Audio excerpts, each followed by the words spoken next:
تو آپ سمجھتے ہیں کہ مرجر کا جو عمل تھا وہ جلد بازی میں ہوا؟ جلد بازی میں اس طرح ہوا کہ وہ جو وعدے تھے وہ کمٹمنٹ لینا چاہیے تھا ہمیں، وہ کمٹمنٹ ہم نے نہیں لیا اس ٹائم پہ گورنمنٹ سے، اور مرجر ہو اور گیا۔ جو ابھی لوکل لوگ ہیں آپ سمجھتے ہیں کہ وہ ابھی بھی مطمئن ہیں، یا ابھی بھی بہت سے ایسے لوگ یا قبیلے ہیں جن کو تحفظات ہیں مرجر کے حوالے سے؟ بہت زیادہ۔ ہم آپ کے سینیٹ میں بھی سنتے ہیں، بہت سے لوگ جو ہیں، بہت سے سینیٹرز اس پر بات کرتے ہیں، تو آپ ابھی بھی سمجھتے ہیں کہ ان کو ابھی بھی اعتماد میں لینے کی ضرورت ہے، ان کے تحفظات دور کرنے کی ضرورت ہے؟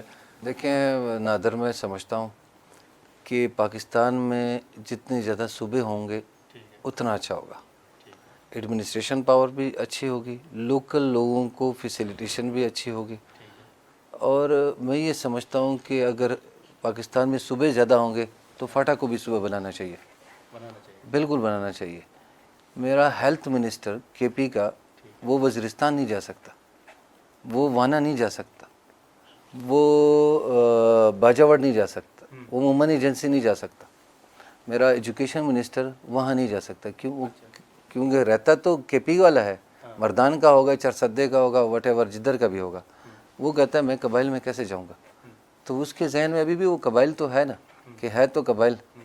تو میں چاہتا ہوں کہ اگر صوبے بڑھیں گے، صوبے بڑھنے چاہیے پورے پاکستان میں، تو فاٹا کو بھی ایک صوبہ بننا چاہیے۔ وہ تو ایم کیو ایم کا بھی مطالبہ ہے کہ صوبہ بنا دیں کراچی کو۔ بالکل بننا چاہیے، ہمارے ایبٹ آباد کا ہزارہ کا بھی بننا چاہیے، پنجاب کے بھی بننے چاہیے، اور بلوچستان کو آپ دیکھیں کتنا بڑا رقبہ ہے، اور اب اگر آپ سفر کریں گے گوادر سے کراچی تک 12 گھنٹے لگتے ہیں، ٹھیک ہے، میں اگر لاہور سے اپنے گاؤں جاؤں تو 6 گھنٹے لگتے ہیں، تو مجھے بتائیں یہ سفر جاتا ہے کہ وہ سفر جاتا ہے؟ تو بلوچستان میں بھی ایک صوبہ بالکل ہونا چاہیے، بلوچستان کے 3 صوبے ہونے چاہیے، پنجاب کے 3 صوبے ہونے چاہیے، ہزارہ کے۔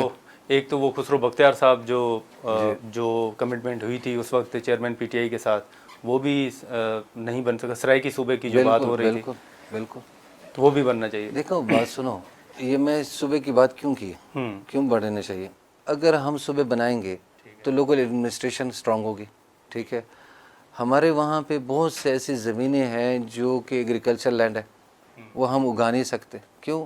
ہمارے وہاں پہ ایسے فیسیلیٹیشن نہیں ہے، لوگوں کے پاس وہ سہولت ہی نہیں ہے کہ وہ جائیں اور وہاں پہ وہ کھیتی باڑی کرے۔ نہیں، لیکن پھر اس پر تحفظات بھی تو ہیں نا۔ اب سندھ میں اگر ایم کیو ایم بات کرتی ہے تو پیپلز پارٹی کو اعتراضات ہیں، پنجاب میں بات کریں تو نون لیگ کو بھی تحفظات ہوتے ہیں، بلوچستان والوں کو تحفظات ہوتے ہیں۔ دیکھیں بات سنیں، 18 امendment ہوئی، NFC ایوارڈ ہوا، ٹھیک ہے؟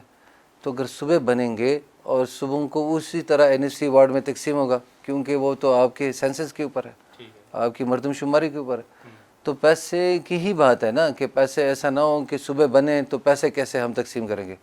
جب 18 امendment ہوئی ہے اس میں یہ چیز کلیئر لکھا ہوا ہے کہ جتنی آبادی ہوگی تو صوبہ جتنا بھی ایریا ہم دیں گے اس کے لیے بنائیں گے، وہ جتنی آبادی بھی اس میں ہوگی اتنے پیسے دیں گے وفاق سے۔